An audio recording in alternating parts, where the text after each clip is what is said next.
안녕하세요. 2026년 3월 7일자 235번째 마켓 코멘트 앤 트레이딩 팁스를 시작하겠습니다. 오늘도 CL, ES, NQ, 비트코인, 이더리움 순으로 진행하겠습니다. 그러면 CL 차트 먼저 보시죠. CL 차트고요. 현재 여기까지 진행됐었죠. 그리고 전쟁이 토요일에 시작되면서 월요일에 갭 상승하면서 시작했죠. 갭 상승을 하고 이제 바로 빠지면서 다시 70달러대로 떨어지기도 했는데 결국 71.46 근처에서 장이 마감이 됐었죠. 그리고 나서 화요일 날 다시 오르고 수요일에 도지 만들고 수요일이면 이제 5일차 지나면서부터 전쟁이 장기화 된다는 얘기가 나오기 시작하면서 그리고 그나마 조금씩이라도 통과하고 있었던 호르무즈 해협이 완전히 봉쇄가 되면서 금요일에 80달러를 뚫었고요. 그리고 목요일에 80달러를 뚫었고 금요일에 결국 90달러대로 올라갔습니다. 그래서 종가는 그 세틀먼트는 90.90이지만 종가는 91.27로 더 올랐습니다. 그래서 일단 90달러 이상 갔다는 거. 그리고 제가 텔레그램 채널에서 계속 말씀을 드렸었던 것은, 이렇게 여러 가지 레벨들이 있어도, 이 포인트, 여기죠. 여기. 그러니까 75.74, 그리고 이 위에 있었던 80.77, 이런 애들이죠. 그래서 제가, 텔레그램 채널에는, 그 89.85, 92.46, 93.64 이렇게 해놨는데 이제 92.43에서 이 레벨에서 저항을 받은 거죠. 92.43이 2레벨이죠. 2레벨. 여기서 저항을 받았다라고 보시면 될 것 같습니다. 그래서 뭐 이제는 어디까지 올라갈 거냐 뭐 이런 얘기를 하는 게 의미가 크게 없죠. 그래서 뭐 그 다음에 좀 전에도 말씀드린 것처럼 요 핑크색 레벨 93.64 그리고 그 이후에 뭐 이제 95.05도 있고 97.66도 있는데 이제 95.05는 뭐 크게 얘인데 이게 이제 95.03인데 95.05에서 저항을 받았었으니까 이제 95.05로 표시가 되어 있습니다. 요 두 개, 그 다음에 이제 그 맨 위에 게 97.66, 그리고 그 위에 이제 100단위는 다시 그려야 돼요. 여기 전에 있었던 거 다 지웠는데 다시 그려야 되는 상황이 되어 버렸습니다. 그래서 뭐 내려오는지 않을지는 주말에 또 어떻게 될지 봐야겠지만 쉽게 끝날 것 같지가 않죠. 제가 방송에서는 그 말씀드린 적이 없는데 간단하게 말씀을 드려보겠습니다. CL은 일단 이 정도로 정리를 하겠습니다. 이란 전쟁에 관해서 제가 뭐 매일 모니터링 하면서 페이스북에도 글을 계속 쓰고 있고, 속보 형식으로. 그리고 텔레그램 채널에도 이제 텔레그램 채널은 그런 속보들보다는 이제 트레이딩 관련된 것들 올려서 그렇게 많이 하지 않는데 중요한 것들은 이제 말씀을 드리고 있죠. 그런 상황에서, 이게 뭐 몇 가지 제가 알고 있는 제 의견 내지는 제가 이렇게 뉴스를 계속 모니터링을 하고 있으니까 제가 가지고 있는 정보를 가지고서 말씀을 드리면 일단 이게 장기적으로 갈 것이냐 안 갈 것이냐는 솔직히 잘 모르겠어요. 뭐 길게 갈 수도 있고 빠르게 끝날 수도 있습니다. 근데 그거를 짧게 끝난다는 말도 기준이 애매하고 길게 간다는 것도 기준이 애매합니다. 그게 무슨 말이냐면 지금 현재 혁명수비대라고 하는 IRGC라고 하는데 IRGC가 각 지역별로 사령관들이 그 독립적인 작전을 수행하도록 시스템이 돼 있어요. 그 얘기는 뭐냐, IRGC의 그 각 지역 그 군대의 최고 사령관, 뭐, 거기에 있는 뭐 대장, 그 각 부대장, 지역 부대장들의 위치를 맡을 정도면, 중앙에 있는 최고 지도자 회의라고 하나요? 그 정확한 네임은 다른데, 뭐 그런 조직이 있죠. 그 최고 지도자도 그 투표를 뽑고 하는 그런 분들의, 그런 사람들의, 엄청난 신뢰를 받고 있는 사람들이 다 각 지역에 가 있죠. 그렇기 때문에, 위에 수장이 바뀌면 바뀐 수장에게도 충성을 다 하겠죠, 당연히. 하지만 그러한 충성을 다하는 것임에도 불구하고 만약에 그 충성을 다하는 사람이 미국에 굴복해서 무조건적인 항복을 했다. 그러면 각 지역에 있는 IRGC 그 대장들이 그거에 반발할 수 있을 정도의 권력을 가지고 있습니다. 그렇기 때문에 순식간에 전국에 있는 IRGC 대장들이 게릴라가 되는 거예요. 그러니까 중앙정부의 뭐 대통령도 어차피 그 그룹에서 뽑혔고, 왜냐면 그 대통령이 투표로 선출되지만 후보를 그 최고 지도자 회의에서 결정을 합니다.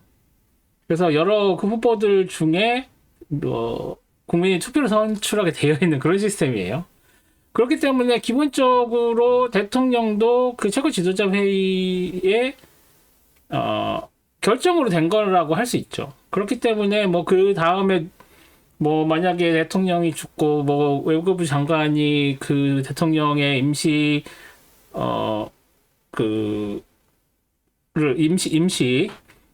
직을 수행을 하거나 뭐 이렇게 한다고 해도 어차피 다 그 그룹이에요.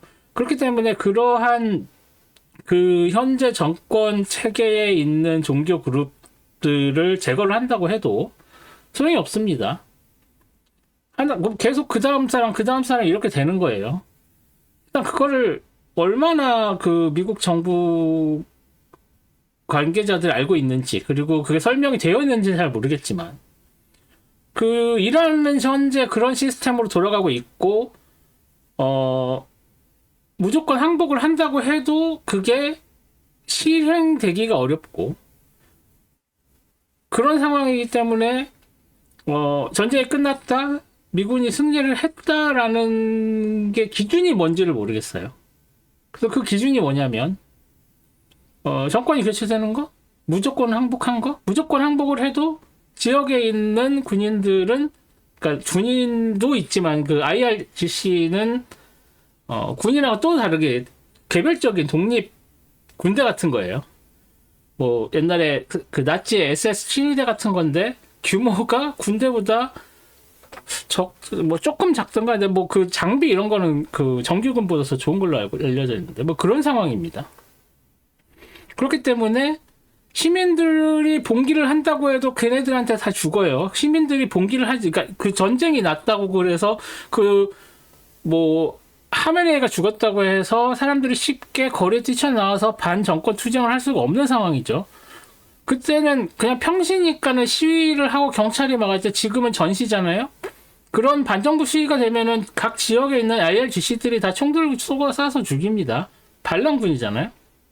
그런 상황입니다. 그러니까 뭐 그 백악관이 착각을 해서 한참 착각을 하고 있는 상황이라고 봐야 되는 거죠. 그러니까 이게 전쟁이 미국이 원하는 방식으로 끝나려면 지상군이 투입이 돼서 그런 IRGC, 각 지역에 있는 IRGC들을 싸그리 무장 해제를 시켜야 이 전쟁이 끝나는데, 그럴 만한 미군이 들어갈 수 있을 만한 병력이 없습니다. 지금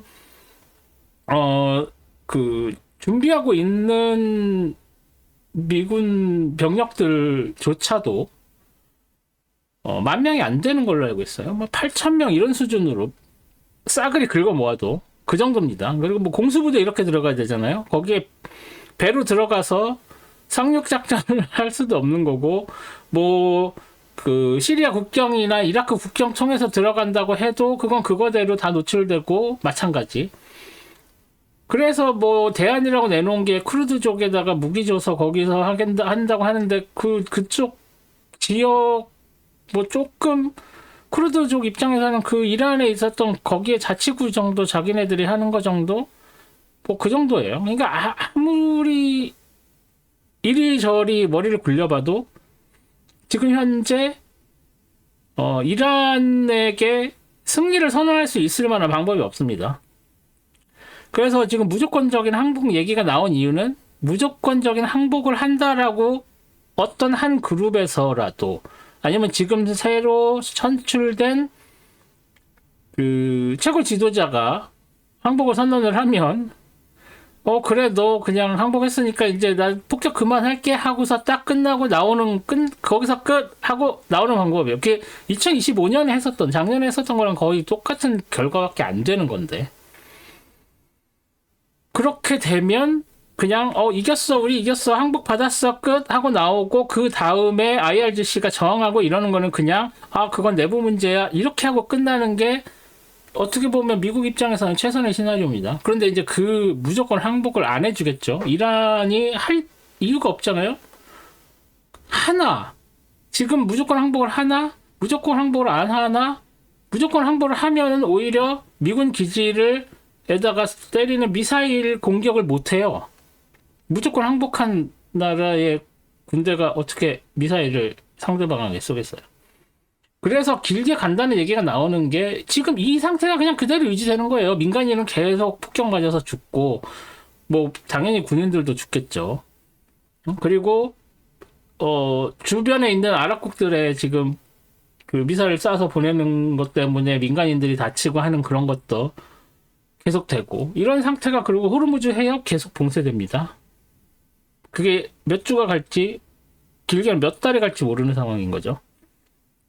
그런 상황입니다. 그래서 그렇기 때문에 CL이 계속 오를 수밖에 없는 상황이고 호르무즈 해협을 넘어가지 못하면 전 세계에 특히 그 동북아시아와 남아시아 쪽 그쪽에 공급되는 기름들이 다 올 스톱되는 거죠. 그렇게 되면은 이제 미국 기름 사와야 되는데 미국에서 기름을 싸게 줄 리가 없죠. 트럼프가 어떤 사람인가요?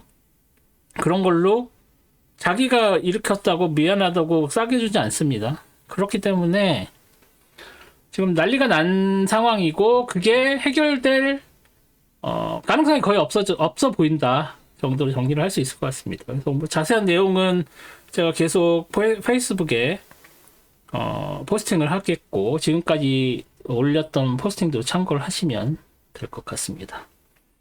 그래서 그 CL 관련된 이란의 그 정세, 이란 전쟁의 현 상황, 전망 뭐 이런 이야기를 이 정도로 말씀을 드릴 수가 있을 것 같습니다.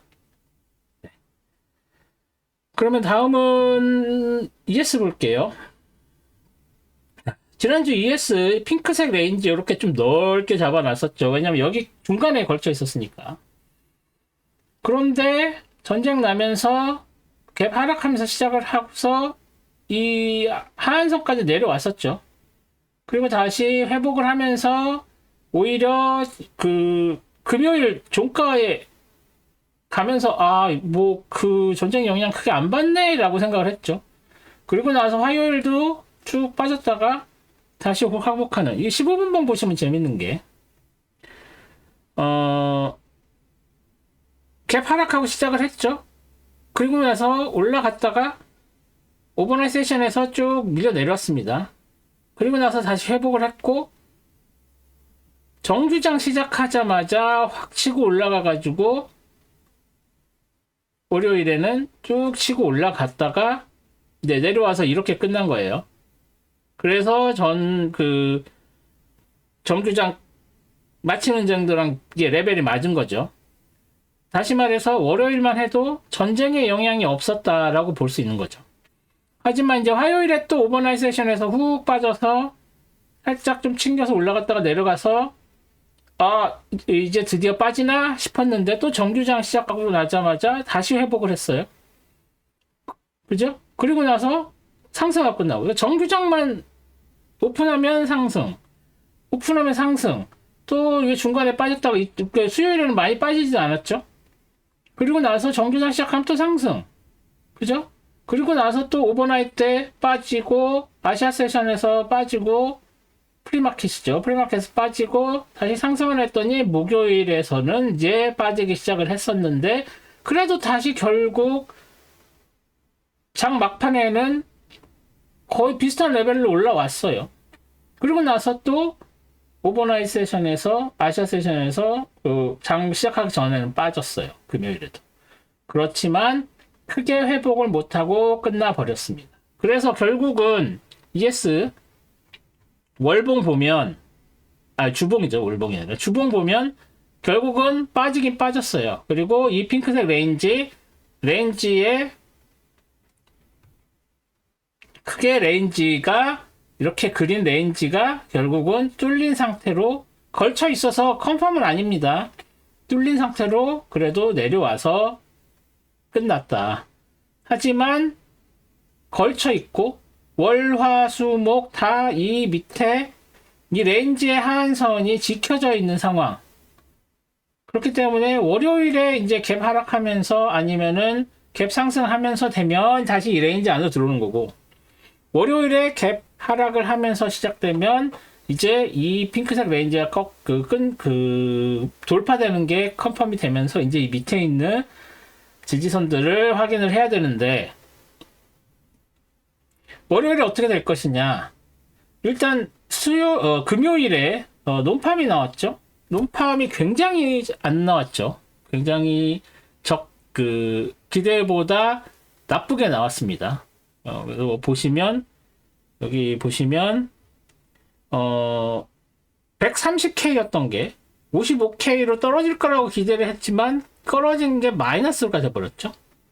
그죠? 그리고 어닝플로이먼트도 4.3에서 4.4로 좀 올랐고, 뭐 에버리지 어닝들은 좀 괜찮았는데, 어닝은 괜찮았는데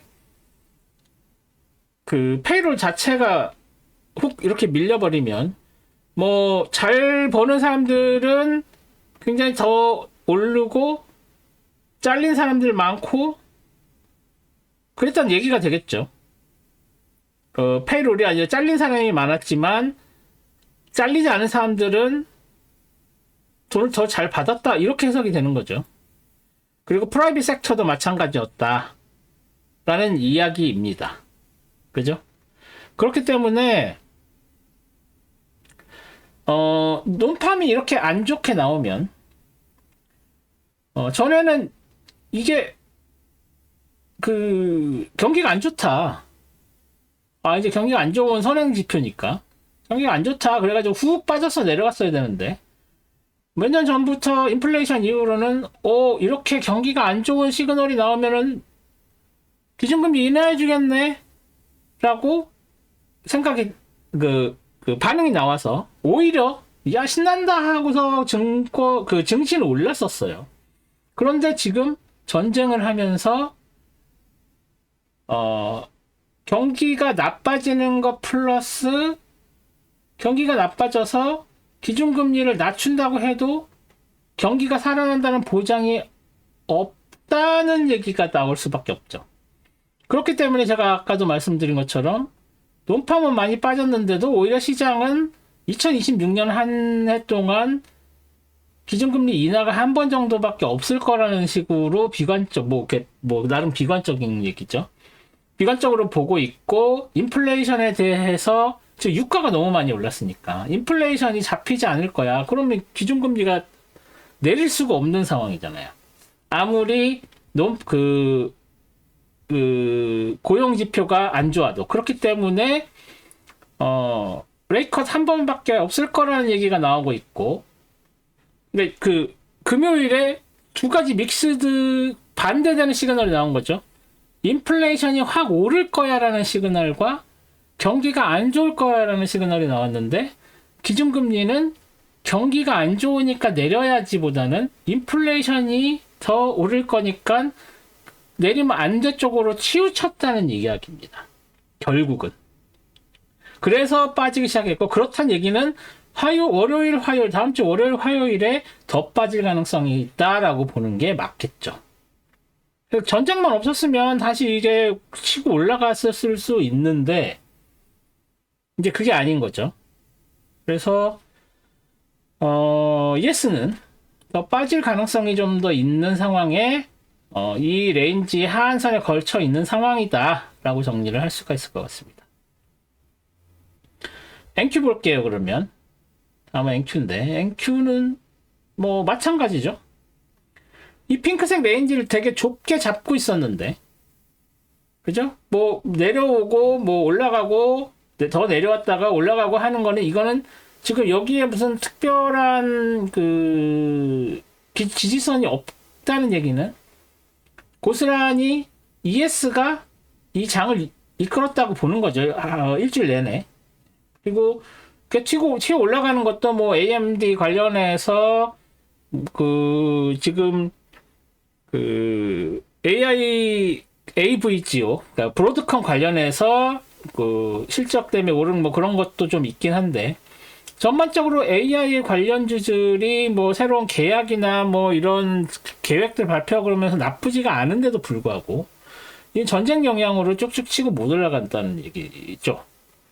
네. 그래서 그렇기 때문에 지금 이거 NQ 차트인데 잠깐 다른 것들 보여드리면, 여긴 없군요.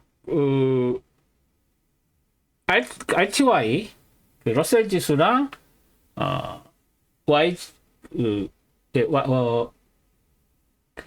뭐죠? 다우 지수도 그 ESNQ보다 그렇게 좋지 않고 오히려 더 나쁘게 나왔었습니다. 지금 제가 보여드릴 수가 없는데 확인을 잠깐이라도 해볼게요. 갖고 와서.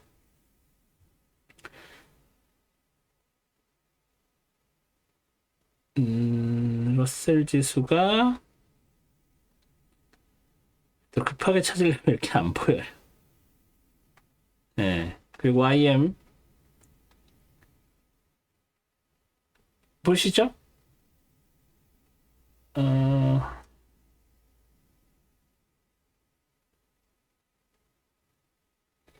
탭이 이렇게 겹쳐 있으면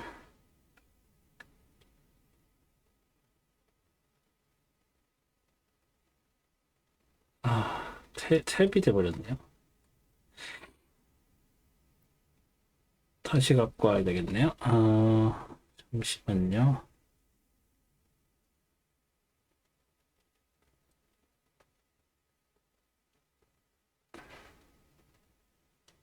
이렇게 갖고 오고,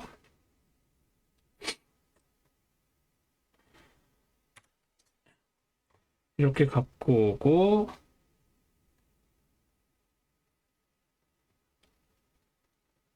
YM이 이렇게 있고, 여기에서 RTY를 한 번 더 갖고 오는 걸로 하겠습니다. 이렇게. 그럼 RTY 보시면 쉬우고, RTY는 훨씬 더 많이 빠졌죠. 금요일에. 그리고 YM도 마찬가지입니다. 이렇게 됐었던 이유는 NQ에 있는 그 NQ가 여기서 지금 이 NQ가 굉장히 잘 버텨줬기 때문에 ES도 버텼고 NQ도 버텼는데, ES랑 NQ에 비해서 나스닥 그 강한 AI 그 AI 종목들이 적게 들어가 있는 YM과 RTY, 다우와 러셀 2000 종목은 훨씬 더 많이 빠졌다는 거예요. 훨씬 더 많이. 이렇게 좀 전에 보여드린 것처럼. 네? 그죠? 이렇게 금요일에 훨씬 많이 빠졌습니다. RTY는 더 많이 빠졌죠. 그렇기 때문에 전반적으로 장이 안 좋았는데 저기 그 NQ가 버텨줘서 그나마 선방을 한 거다라고 봐야 됩니다. 하지만 다음 주에는 어떻다? RTY, YM처럼 그냥 밀려 내려가는 거예요. 그럴 확률이 좀 더 높다라고 밖에 말씀드릴 수가 없습니다. 그러나 전에 말씀드렸던 것처럼 여기서 한번 찍고 올라가긴 했는데, NQ는 이 빨간색 두 개의 기준선이 굉장히 중요하다. 물론 여기서 이걸 뚫고 내려올 거라고 보기에는 아직은 좀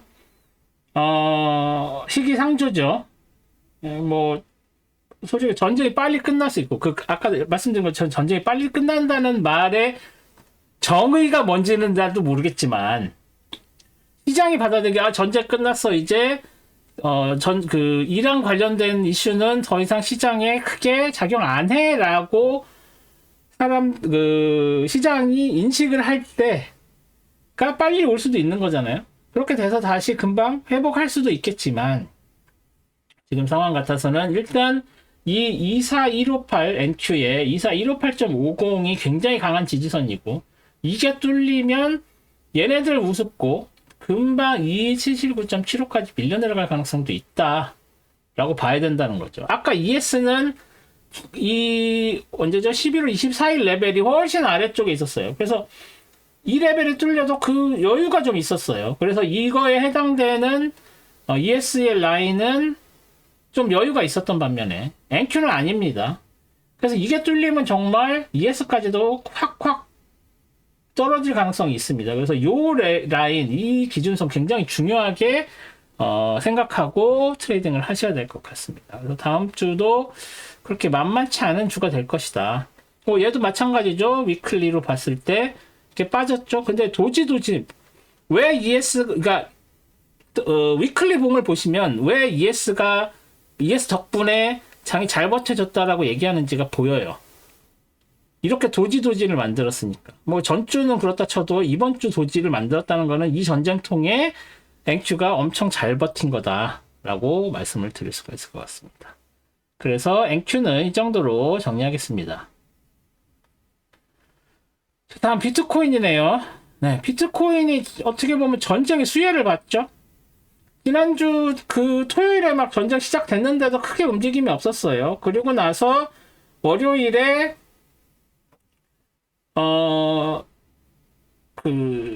ESNQ 보시면 큰 문제 없이 심지어 CL도 크게 이제 전쟁 영향을 안 받는 것 같은 분위기였을 때 결국은 7천을 타치했죠. 7만 70K. 그러면서 화요일에다가 수요일에 확 치고 올라갔죠. 이때 무슨 일이 있었죠?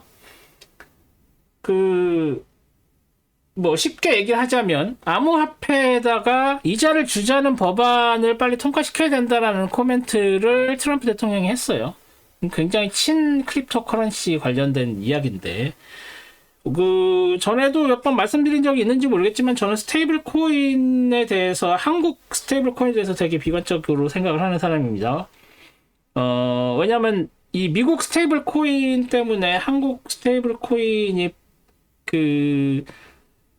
나오게 됐을 때 굉장히 어려워지는 거죠. 환율 방어가 그러니까 밸류를 디펜딩하는 프로텍팅 하는 게 되게 어려워져요. 그러니까 기축통화의 스테이블 코인은 되게 좋겠죠. 뭐 그거를 뭐 이리저리 쓸 수 있으니까. 하지만 그 기축통화가 아닌 화폐 패깅이 된 스테이블 코인 같은 경우에는 환율 방어가 엄청나게 어렵습니다. 그리고 그걸 하기 위해서 여러 가지 이제 규제들이 막 들어가야 되는데, 그러면 사람들이 원화학 패깅된 스테이블코인 안 써, 그냥 달러 쓸 거야, 뭐 이렇게 돼버리는, 그러니까 여러모로 안 좋은 상황이 돼버리는 거예요. 하지만 그렇다고 해서 스테이블코인이 나왔는데 스테이블코인을 안 쓸 수가 없죠. 스테이블코인만으로 벌어지는 환경이 조성이 돼버리고 그럴 테니까. 그래서 그렇기 위해서는 굉장히 센서티브하게 환율을 방어를 해야 되는 이제 그런 상황이 되기 때문에 함부로 스테이블 코인을 만들어서 그거를 코인 시장에서 쉽게 트레이딩을 하게 만들 수가 없는 상황이 되는 겁니다. 그렇기 때문에 이제 한국 스테이블 코인은 그런 상황인데, 미국은 이제 스테이블 코인에 대한 여러 가지 것들이 있죠. 왜 그러냐면 일단 정부 입장, 특히 트럼프 정부 입장에서는 재정 적자를 이제 스테이블 코인에 패깅된, 그러니까 리저브된 국채를 발행을 해서 국채를 담보로 하는 스테이블 코인을 생각을 하고 있어요. 그렇게 되면은 국채를 더 많이 팔아서 싼 이자에 많이 팔아서 재정 적자를 좀 완화시키겠다라는 생각을 하고 있어요. 트럼프 정부는. 근데 그게 어떻게 보면은 허상이기 때문에 그리고 그걸 하기 위해서는 아까 말씀드린 그 제도적 규제를 스테이블 코인이 아니라 그 코인의 디포짓에 대한 이자를 준다거나 하는 뭐 이런 여러 가지 제도 정비가 필요한데 이제 그게 그 인플레이션을 만드는 또 이펙트도 됩니다 또. 그러니까 그렇게 되면은 기준금리를 내리고 올리는 걸로 인플레이션 디펜드가 안 돼요. 프로텍션이 안 됩니다. 그래서 여러 가지 복잡한 이런 이것들이 다 섞여 있는데 그렇기 때문에 주저주저 하고 있죠. 이거를 하고 있는 그 재정 규제 담당하는 사람들은 CFTC라든지 뭐 그런데 그냥 정치적인 논리로 트럼프 대통령이 이거를 밀어붙이고 있는 거예요. 뭐 아무래도 그렇게 되면은 크립토 코인 시장에서는 환영을 하겠죠. 그거로 인해서 이 가치가 또 올라가는 거니까. 비트코인 들고만 있으면은 가치 떨어질 줄 알았는데 이자라도 받네? 뭐 이렇게 되는 거죠. 그러면 우르르 사람들이 더 산다는 논리인데 과연 그게 어떻게 될 건지 좀 봐야 되겠습니다. 그래서 그 이유 때문에 올랐죠. 하지만 이제 전쟁 관련돼서 그 증시 막 떨어지고 그러면서 이제 전에도 말씀드렸지만 NQ에 좀 코릴레이트 된 면이 있었기 때문에 비트코인이 그래서 결국은 빠졌습니다. 그리고 이때 이제 이란 사람들이 이란 화폐 가치가 엄청나게 떨어질 수밖에 없잖아요. 그래서 그 비트코인을 사서 그거를 익스체인지에서 다 개인이 가지고 있는 월렛에다가 빼내는 익스체인지에서 익스체인지에서 뱅크런처럼 하는 무슨 용어가 있는데 기억이 안 납니다. 그래서 그런 식으로 이제 다 인수를 해가지고 나중 이란 안에 살던 이란 밖으로 도망가던 일단 자기 자산을 그런 식으로 지키고 있는 것 때문에 또 비트코인에 대한 수요가 더 많이 커졌었던 면이 있었다고 해요. 토요일부터. 그런 것들이 반영이 된 걸로 봐야겠죠. 하지만 그 이후에 후속 조치들이 나오는 것도 아니고 그거 자체의 어떤 일회성 코멘트였다라는 것도 있고 주가 빠지고 경제 안 좋아지고 그렇기 때문에 다시 70K 밑으로 빠져내려왔습니다. 전 다시 더 밑에 쪽으로 64 이 정도까지 다시 밀릴 거라고 생각을 해요. 여기 있는 이 트렌드 라인 이런 것들은 정상적인 시장에서는 필요하지만 이런 미친 시장에서는 이런 트렌드 라인은 크게 작용 안 합니다. 오히려 이런 레벨들이 어디서 반등하겠구나, 어디서 반락하겠구나라는 거로 하지 이 다음 트렌드 라인 같은 거는 크게 신경을 쓰지 않으셔도 될 것 같아요. 그래서 여기서 지지받았다고 해도 다시 이 70K 안쪽으로 밀려서 더 밑으로 66K, 65K까지 밀려 내려올 가능성이 좀 더 크다라고 봅니다, 저는. 그런 상황입니다. 그리고 제가 이거 수요일날 올릴 때 희한하게 비트코인이랑 이더리움은 같이 오르고 같이 내렸잖아요. 그래서 마치 ES와 NQ처럼 서로 비트코인이 리드를 하건 이더리움이 리드를 하건 그런 모습을 보여줬었죠. 그런데 수요일에 물론 이더리움도 이따 보시면 올랐지만 비트코인만 좀 더 이상하게 더 많이 오르는 느낌이 있었어요. 그래서 그거를 좀 조심하시라는 코멘트를 페북이랑 텔레그램 채널에다 말씀드렸었는데 아니나 다를까 그렇게 되면 결국 다시 밀립니다. 이유가 다른 것이 됐건 원래 그것 때문이건 간에 다시 밀려 내려올 거라고 조심하셔야 된다고 말씀드렸는데 역시 밀려 내려왔죠. 그래서 그런 식으로 코릴레이션이 깨지면 뭔가 이상적으로 오른 거기 때문에 금방 되돌려진다 라는 거를 기억을 하셔야 된다 라고 말씀드립니다. 그래서 이 레인지 그냥 다시 안쪽으로 들어왔습니다. 70K 밑에 여기 70K와 이 저점 아니면 요 파란색 고점과 이 저점 이 레인지예요. 결국은 이 레인지예요. 그래서 얘네들을 그냥 아웃라이어 취급을 하시고 계속 이 레인지가 지켜진다라고 생각을 하시는 게 좋을 것 같습니다. 비트코인 이 정도로 정리하겠습니다. 마지막으로 이더리움이네요. 이더리움.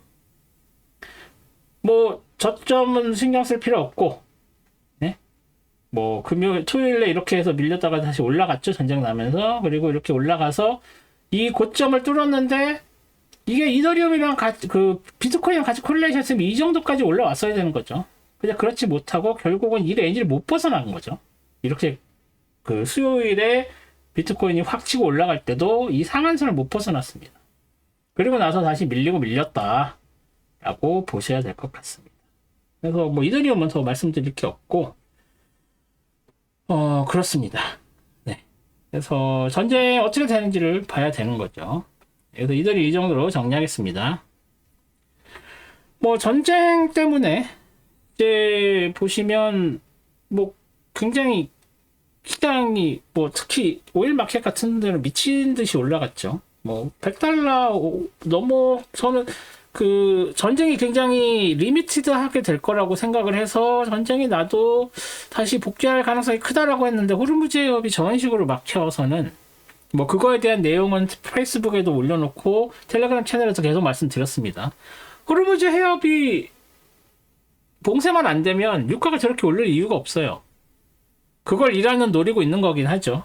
네, 그런 상황이라 호르무즈 해협이 어떻게 되느냐에 따라서 유가는 $100, 110, 120 갈 수 있습니다. 실제로.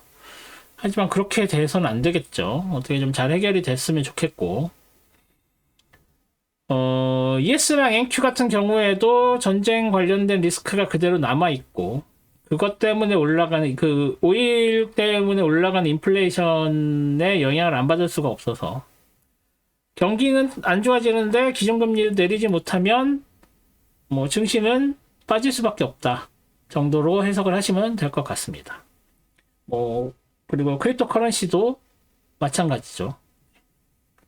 그런 상황이다. 뭐 다음 내일 일요일에 개별 주식 차트 분석할 때도 말씀을 드리겠습니다만 그렇게 시장이 밝은 상황은 아니다 라고 말씀드리면서 마치도록 하겠습니다. 오늘도 동영상 시청해 주셔서 감사드리고 구독과 좋아요 알림 설정 부탁드리고요. 물론 전쟁 때문에 그 테크 관련되어 있는 분석이 크게 의미 없다라고 생각할 수도 있지만 뭐 그거 말고도 다른 이런저런 제 의견들 들으실 수 있으니까 꼭 시청을 해주시기 바라겠습니다. 네, 그럼 저는 내일 스톡 차트 분석에서 다시 찾아뵙도록 하겠습니다. 고맙습니다.